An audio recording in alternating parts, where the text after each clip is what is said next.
Hey everyone, my name is Paul. Now, you may have previously known me as Saul, but something happened that was so dramatic that I had to change my name. And you may have heard about me, how I wrote 13 books of what would later become the New Testament. And oh yeah, those fruits of the Spirit I heard you talked about last week. Those were written by me. Or you may have you've heard how I was a missionary to the Gentiles, and in that process, I was nearly killed by people stoning me, by shipwreck, or getting bitten by a poisonous snake. How I defeated magicians, was released from jail by an earthquake, but then stayed anyway. Raised a man who was so tragically tired that he fell asleep and off of a window to his death and raised him from back to life. Maybe you've heard of my arrests or riots that led to it, or whatever you've heard about me. That's not what I'm here to talk with you about today, because I want you to know where it really all got started for me, and what made me into the person who would be able to go through all of those things and still come out praising God. Because it started for me when I decided to go to Damascus to capture some Christians and bring them back to Jerusalem for trial. You see, I was a very zealous Pharisee. I cared so much for following the law. I was waiting for the Messiah to come, and I believed that he would only come if we Jews were all very faithful to God and waiting for him. And we had to follow the law exactly. And we also had to be careful not to upset the Roman authorities so that nothing too bad would happen to us while we were waiting. So let me tell you, I believed these Christians were problems on every count of the above. For one, they were not waiting for the Messiah anymore. They believed that Jesus of Nazareth was Messiah, which I thought was crazy since I thought that he was dead. I had no idea that the Messiah would be literally resurrected, so I wasn't really expecting that. And not only that, the Christians blamed us, religious leaders, for his execution, which honestly I did not particularly like to be called the Messiah killer. I mean, I knew that we had been involved in killing Jesus, but didn't like the idea that, he was really the Messiah. And we also knew that these Christians were teaching different customs. They were talking about ideas like God not dwelling in the temple and not making that the center of worship. That was absolutely against the glory of the temple that we were striving for as good Pharisees. And if they are against the temple, then it seems like we would never really be able to get the kind of righteousness that we need for God to intervene to save us. And proclaiming a Messiah before we are ready is the most dangerous thing of all to us. Rome will be kicking down our doors any day now if this kind of message keeps spreading, or at least that's what I thought. So that's why when Stephen was out there preaching about Jesus and got to the part about Jesus being killed by the religious leaders and how God doesn't need a temple, that's when I personally just lost it with his preaching. I decided to get the crowd that was listening to begin stoning him. And then he actually had the audacity to say that we were the ones who were not keeping the law. Because I thought we were the defenders of the law and that what I was doing was I was just doing what I was supposed to do to all the people who were blaspheming, who were not following the law. But then something surprising happened to me is what Stephen actually prayed to God for our forgiveness as we were killing him. Like, it was honestly a little bit shocking to hear that and to continue to remember that. But I still wanted to stop this Christian movement. So as a result of my stoning of Stephen, what actually happened was lots of Christians decided to move out of Jerusalem to some place that they thought they would be safer.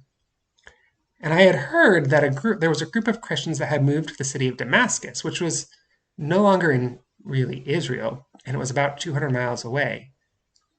But that didn't matter to me, because I wanted to make sure that the Jews were pure no matter where they were located. Whether they're in Israel or in Syria doesn't matter to me.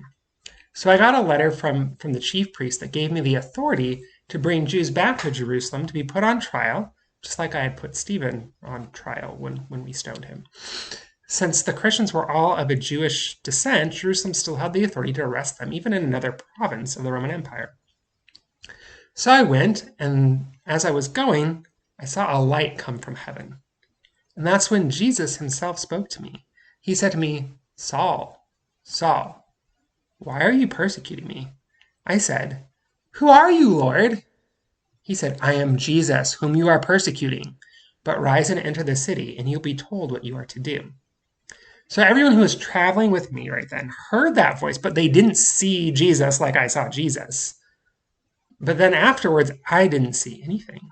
I was blinded and had to be led the rest of the way to Damascus.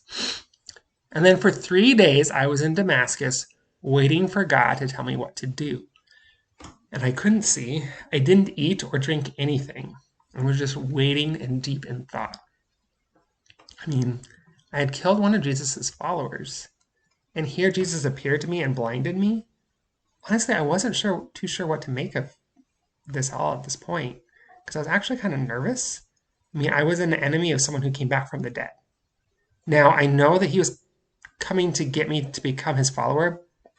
Now I know that, but back then I wasn't 100% sure because I was blinded by him. That seemed aggressive.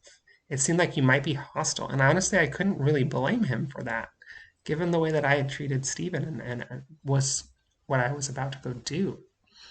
So for those 3 days, I just sat and thought about what I had done. I had completely dedicated my life to following God and just found out that I was murdering his followers. I spent all my efforts at following and upholding a law that I just found out that I had completely misunderstood. I don't know if you've ever felt like the rug was pulled out from under you quite like I experienced, but the entirety of my being was being shaken. All that I had ever cared about had just been turned upside down. It would be sort of like if Isaac Newton's last discovery was that gravity wasn't actually real, that his whole life work had just been a mistake, no calculus either. But it was an even bigger deal for me, really, because I had given my whole life to follow God. And not only did I get it wrong, I was doing the exact opposite of what I was supposed to do. So in some ways, it was actually a mercy for me to be blind for those 3 days, because it left me the time that I needed to completely focus on what I was thinking about and on my prayers to God. I didn't have to worry about anything. I honestly had so much to process that it was helpful not to have to really worry about input from others other than God. And it was through that prayer that things started to change in my heart. After all, I eventually realized that God wasn't doing this just in order to punish me for killing his followers, or even just to prevent me from throwing even more of them in jail. Because after all, it seems like God had actually used the death of Jesus and even the death of Stephen. He wasn't the sort of God that did not see this as part of his plan, and so he might be actually willing to forgive me. And one thing that he did say was that there was a work that I was going to need to do. And he eventually revealed to me that there was a Christian man named Ananias, that he was going to come and he would give me back my sight. And not only that, when Ananias did come, Ananias told me to be filled with the Holy Spirit. And he let me know that God told him that I would eventually suffer for my faith and that I would be a minister to the Gentiles. So I actually had a role to play in God's plan. I was going to be the person who brought good news to Gentiles. And I won't really get into it, but it actually took some time before that really worked out. You see, immediately I went out to preach, and then I had to flee from Damascus because apparently some Jews now wanted to kill me because I converted, just like I had done with Stephen. But anyway, I escaped and actually went out into the desert for a few years just to try to wrap my head around this because it was such a big change for me. But what I got to reflect on during that time is that following Jesus is my new calling and my true calling, unlike that previous calling to persecute Christians. Everything that I had hoped for before was going to have to be put on a back burner.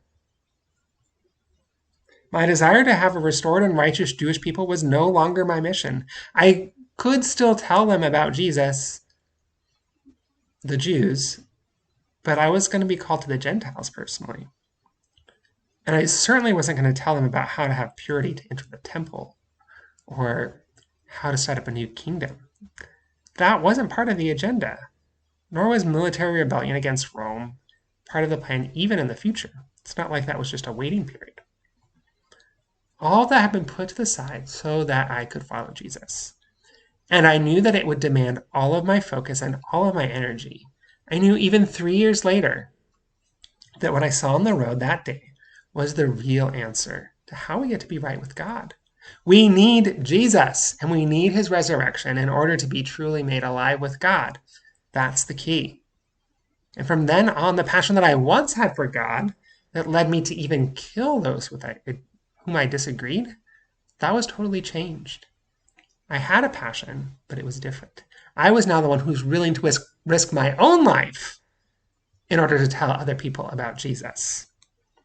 So, so tonight in our discussion groups that you can use the link below to try to navigate towards, we have 4 questions that we're going to be discussing. So first, we'll probably just kind of recap the lesson and just make sure we're all on board, but then we'll jump into these 4 questions. So number 1, in Paul's life, his goal of living like a perfect Jew caused him to oppose God. Is there anything in your life that might get in your way from following God? Number 2, what about Jesus makes Paul decide to completely change his life? Number 3, what would your life look like if you trusted Jesus like Paul came to trust him? Number 4, how long might it take for you to wrap your head around Jesus like Paul had to? Okay, so hop into those discussions, and I look forward to talking with you. Bye.